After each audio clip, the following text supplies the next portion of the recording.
Jadi Bapak Ibu kawan-kawan, itulah kenapa kita ambil tema yang agak sedikit berbeda terkait dengan media dan teknologi pembelajaran.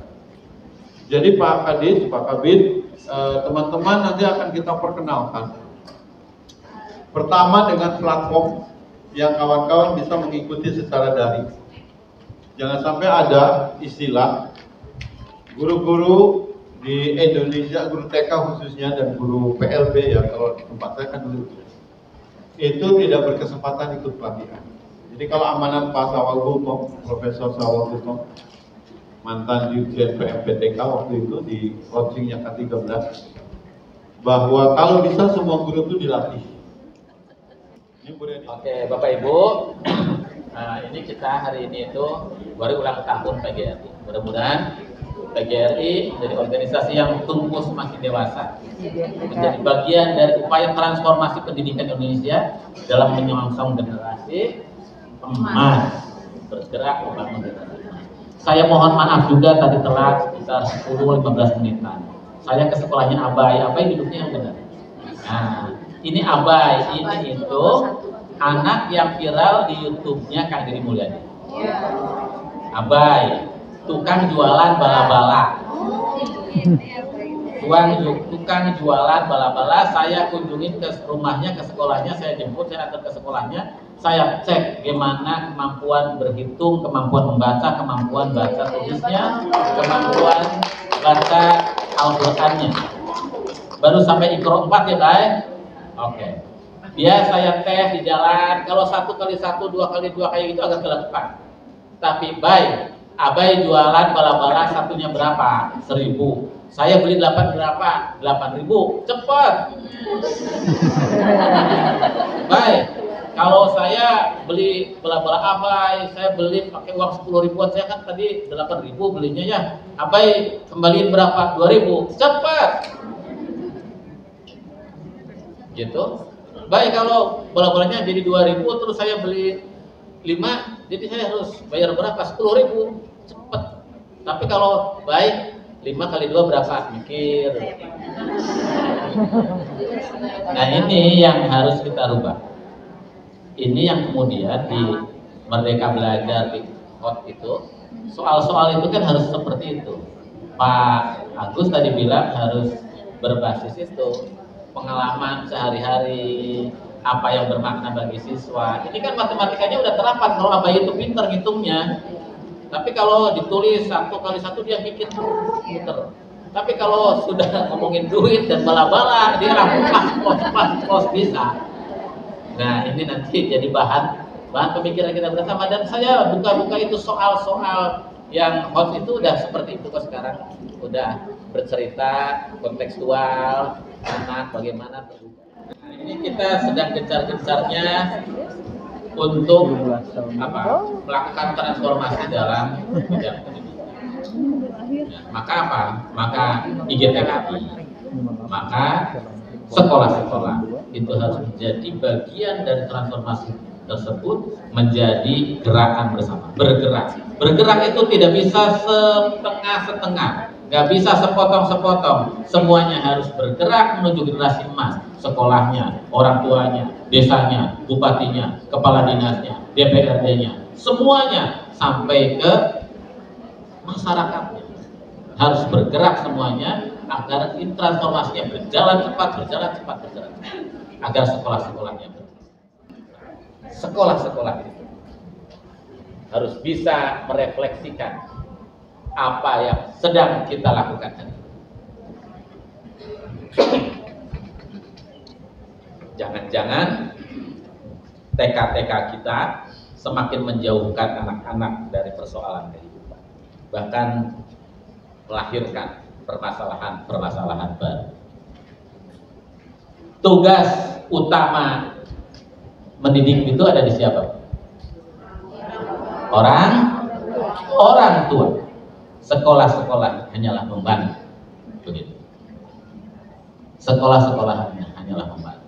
Dan masyarakat kita mempunyai keterbatasan, sehingga peran vital sekolah itu adalah jawabannya.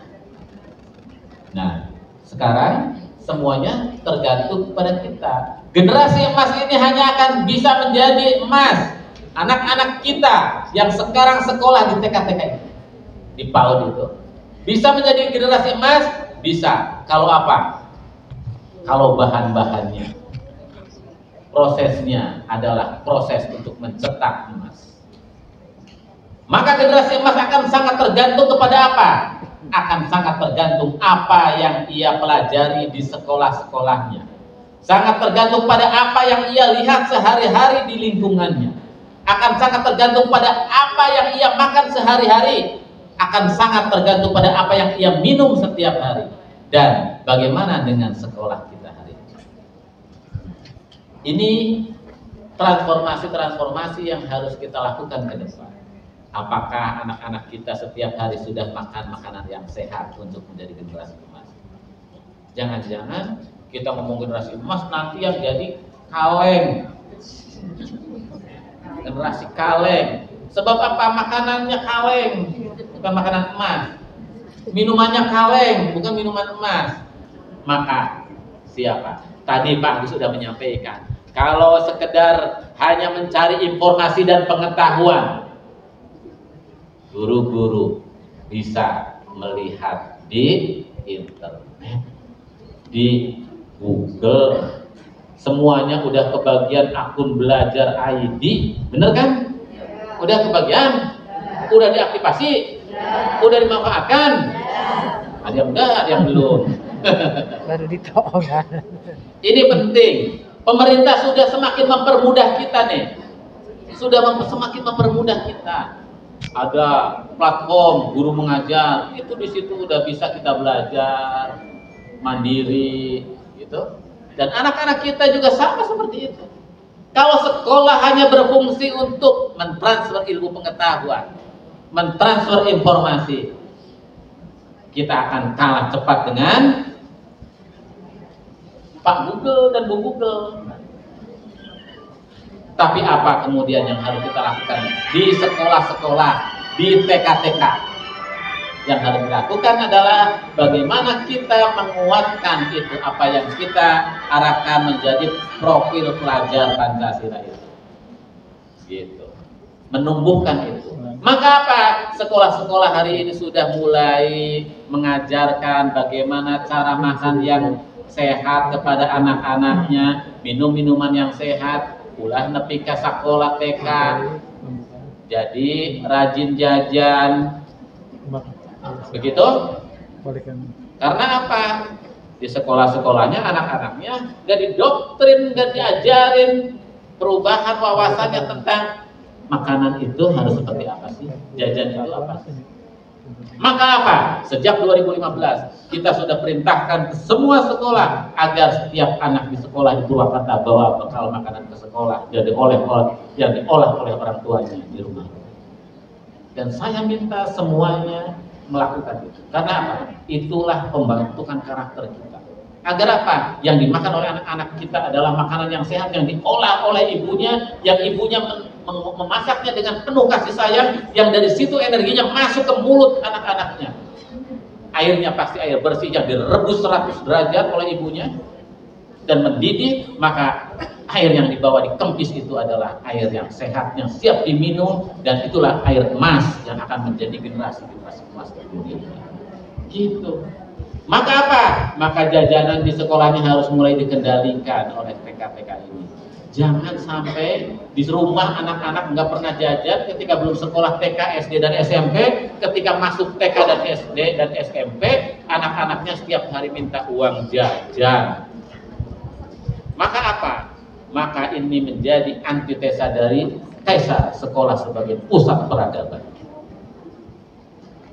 Ki Hajar Dewantara kan ngajarin itu.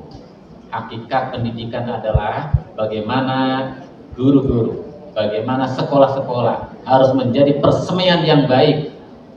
Guru-gurunya mampu memberikan sinar matahari yang baik, nutrisi yang baik, agar apa? Agar semua potensi yang ada dalam diri anak didik kita yang semuanya istimewa itu bisa berkembang dengan baik. Nah, sekarang tergantung pada kita, bukan kita nggak tahu nih, saya yakin semuanya sudah tahu. tinggal bagaimana kita mau melangkah atau tidak mau melangkah, paham atau tidak paham terhadap profesi kita dan siapa anak didik kita dan akan dibawa kemana anak.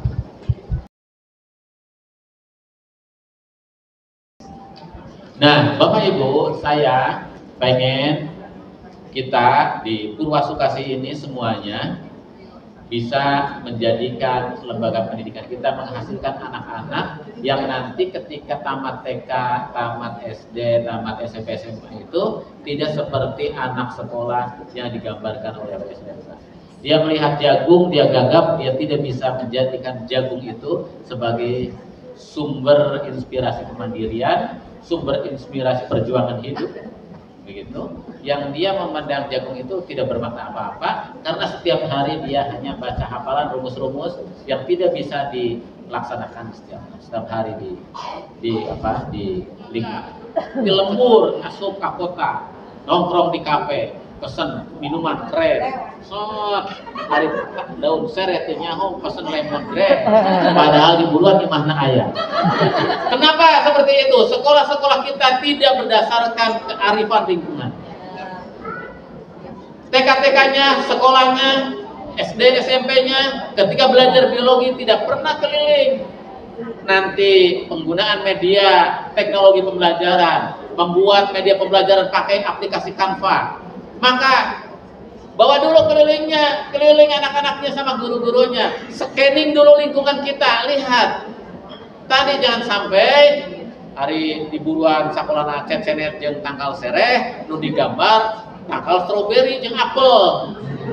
Nah, terputus tuh dari kehidupannya. Maka generasi kita kalau seperti itu nanti akan seperti tadi, layang-layang di ibu kota, yang melayang-layang nggak tahu apa yang harus dia lakukan. Nggak paham, tanggal cecenet naon, sarana kumaha manfaatna naon, tanggal sereh naon. Padahal hiburan imah eta bisa dijadikan minuman, bisa jadi duit, bisa menyelesaikan persoalan kehidupannya. Dan ini yang sedang dikembangkan di Purwakarta dengan program Tatanen di Balai Atika sebagai sebuah gerakan transformasi pendidikan menuju profil pelajar Pancasila.